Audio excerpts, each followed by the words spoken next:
Welcome back to another episode of 5 Fact Friday, where we share 5 fun facts about a specific whiskey or wine topic, and hopefully you're going to learn something. Today we're talking all about Jasper Newton Daniel. If you don't know who it is, this guy, Jack Daniels. Let's go. Starting with his early life, Jack was born in Lynchburg, Tennessee around 1849. I say around because technically we weren't able to find out exactly when he was born, at least I wasn't able to when I was researching it, because the courthouse that was actually housing the records burned down, burning up his birth certificate and everything. So we know it's around 1849, and we know he was born to Callaway and Lucinda. Lucinda, his mother, unfortunately died shortly after, again, a little bit of speculation here, shortly after he was born, and some people think that that was due to some complications that might have happened with his birth. This being said, though, we know that he is of Scots-Irish, Scottish, and Wales descent. His grandparents were living in Scotland and living in Wales before they immigrated over to the US in the late 18th century. His father went and fought in the war at this time and eventually ended up passing away during the war, and that caused Jack to have to move away from home, obviously, so he can create a life for himself. This is where he gets his entry into the world of whiskey. He goes and works for a man named Dan Culls. Dan Culls was a Lutheran minister who also was a moonshiner and had a distillery.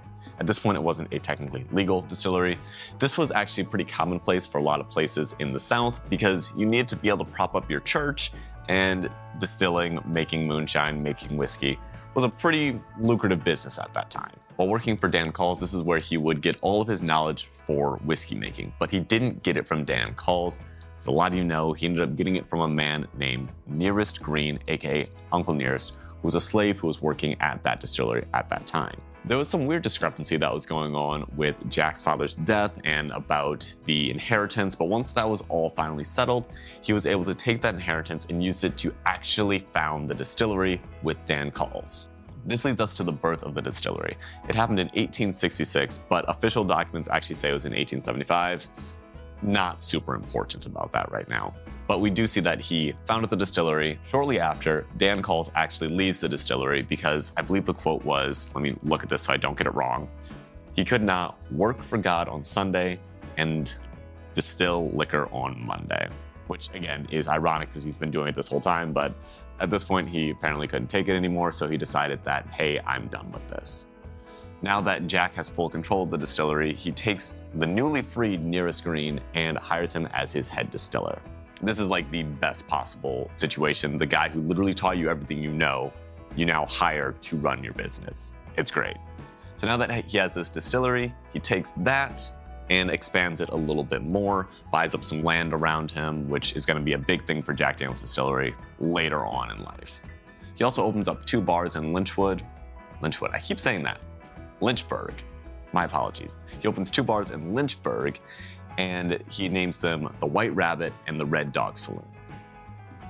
Another advancement that he makes is, at this point, a lot of people are still getting their whiskey from the grocery store where they just have a barrel, and at the barrel, that's where they actually fill up on whatever bottles that they have. So he starts making his bottles square and selling by the bottle. He elected the square bottle because he wanted a square bottle for a square shooter, letting his customers know that this is a good product and I'm not trying to gyp you in any way. Jack Daniels quickly became a very notable brand. People knew about it everywhere, and the popularity was just growing and growing. By 1904, it actually won the Best Whiskey in the World, some award. And again, more people are going to know about it. It's this great thing. It's coming out of America. It's this awesome beverage. Everyone knows about it. Iconic bottle. And it's just doing great. Jack Daniels as a business is doing great. He's doing great as a businessman.